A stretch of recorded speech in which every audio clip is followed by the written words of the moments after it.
اس کے بعد والے مسئلے میں کہہ رہے ہیں جو شخص یہ جانتا ہو کہ غضبی لباس پہننا حرام ہے لیکن اس لباس کے ساتھ نماز پڑھنے کا حکم نہ جانتا ہو، اگر وہ جان بوجھ کر غضبی لباس کے ساتھ نماز پڑھے تو جیسا کہ سابقہ مسئلے میں تفصیل سے بتایا گیا ہے، احتیاط کی بنا پر اس کی نماز باطل ہو جائے گی۔ اچھا، اگر جان بوجھ کے اسے پتہ ہے کہ غضبی ہے، حرام ہے، پھر بھی وہ نماز پڑھتا ہے تو اس کی نماز باطل ہے۔ پھر کہنا اگر کوئی شخص نہ جانتا ہو یا بھول جائے کہ اس کا لباس غضبی ہے اور اس لباس کے ساتھ نماز پڑھے تو نماز صحیح ہے، لیکن اگر وہ شخص خود اس لباس کو غضب کرے اور پھر بھول جائے کہ اس نے غضب کیا ہے اور اسی لباس میں نماز پڑھے تو احتیاط کی بنا پر اس کی نماز باطل ہے۔ یعنی اسے نے خود کی تھی، اسے ویسے ایک تو یہ ہے نا، اسے پتہ ہی نہیں تھا غضبی ہے یا نہیں ہے، اس نے خود نہیں کی تھی، لیکن اگر اس نے خود کی ہے تو پھر احتیاط کی بنا پر اس کی نماز باطل ہے۔ یہ کہنا ہے کہ اگر کوئی شخص نہ جانتا ہو یا بھول جائے کہ اس کا لباس غضبی ہے اور اس لباس کے ساتھ نماز پڑھے تو اس کی نماز صحیح ہے۔ یہ دوبارہ پڑھیں۔ اچھا، اگر کسی شخص کو علم نہ ہو یا بھول جائے کہ اس کا لباس غضبی ہے لیکن نماز کے دوران اسے پتہ چل جائے اور اس کی شرمگاہ کسی دوسری چیز سے ڈھکی ہوئی ہو اور وہ فوراً یا نماز کا تسلسل توڑے بغیر غضبی لباس اتار سکتا ہو تو ضروری ہے کہ فوراً لباس کو اتار دے، اور اگر کسی اور چیز نے اس کی شرمگاہ کو ناظر محترم سے ڈھانپا ہوا نہ ہو یا غضبی لباس فوراً نہ اتار سکتا ہو تو اسی لباس کے ساتھ نماز کو جاری رکھے اور تو اس کی نماز ٹھیک ہے۔ اب یہ کہہ رہے ہیں کہ نماز کے دوران اسے پتہ لگا کہ جو اس نے لباس پہنا ہے وہ غضبی ہے، اگر تو جو ہے اس کی شرمگاہ کو ڈھانپنے کے لیے اس کے پاس کوئی اور چیز ہے یا اس نے کوئی اور چیز نیچے پہن رکھی ہے تو پھر تو وہ اور اتار بھی سکتا ہے، نماز نہیں ٹوٹتی اور نماز کے دوران وہ اتار سکتا ہے تو اتار دے، لیکن اگر ممکن نہیں ہے تو پھر نماز ایسے ہی پڑھے، اس کی نماز ٹھیک ہوگی۔ اگر کوئی شخص اپنی جان کی حفاظت کے لیے غضبی لباس کے ساتھ نماز پڑھے جبکہ آخر وقت تک وہ کسی اور لباس کے ساتھ نماز کے قابل نہ ہو سکے یا اس لباس کو پہننے کی مجبوری اس کے اپنے اختیارات کے غلط استعمال کی وجہ سے نہ ہو، مثلاً خود اس نے وہ لباس غضب نہ کیا ہو، تو اس کی نماز صحیح ہے۔ اس طرح اگر غضبی لباس کے ساتھ اس لیے نماز پڑھے تاکہ چوری نہ ہو جائے اور آخر وقت تک کسی اور لباس کے ساتھ نماز نہ پڑھ سکے یا لباس کو اس لیے اپنے پاس رکھا ہو کہ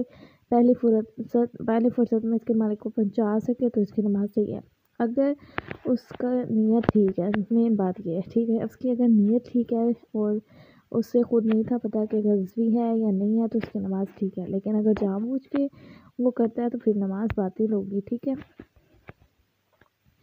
پھر کہہ رہے ہیں اگر کوئی شخص اس رقم سے لباس خریدے جس کا خمس اس نے ادا نہیں کیا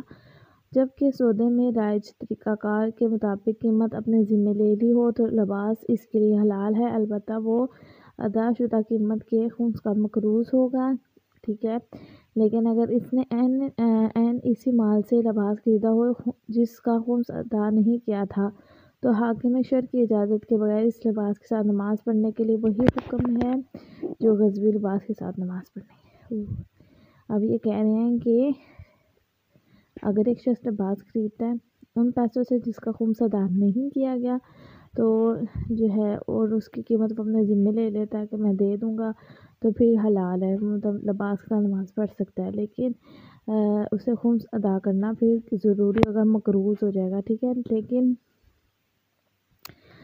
اسی مال سے اس نے نہیں خریدا جس کا خمس ادا نہیں کیا تھا تو پھر کیا ہے،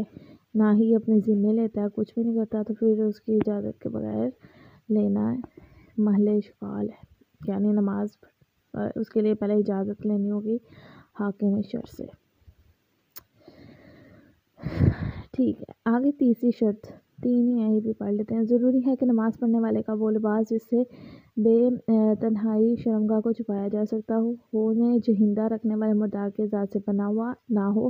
یہی حکم احتیاط واجب کی بنا پر اس لباس کے لیے بھی ہے جو شرمگاہ چھپانے کے لیے ناکافی ہے، بلکہ اگر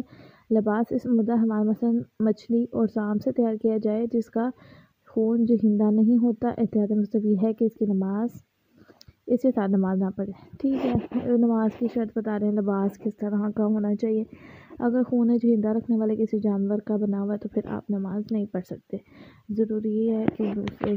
کسی اعضاء کا بنا ہو۔ اگر نجس مردار کی ایسی چیز مثلا گوشت اور کھال جس میں روح ہوتی ہے نماز پڑھنے والے کے ہمراہ ہو تو اس کی نماز صحیح ہے، ٹھیک ہے۔ اگر حلال گوشت مردار کی کوئی چیز جس میں روح نہیں ہوتی مثلا بال، اون نماز پڑھنے والے کے ہمراہ ہو یا اس لباس کے ساتھ نماز پڑھے جو ان چیزوں سے تیار ہوئی ہے تو بھی ان کی نماز ٹھیک ہے۔ یہاں تک ہی ہمارا درس ہے، اگر کچھ سمجھ نہیں آئے گا تو پوچھ لیجیے گا، اور اچھے سے پڑھیں، آپ کے پیپر بھی آنے والے ہیں، تو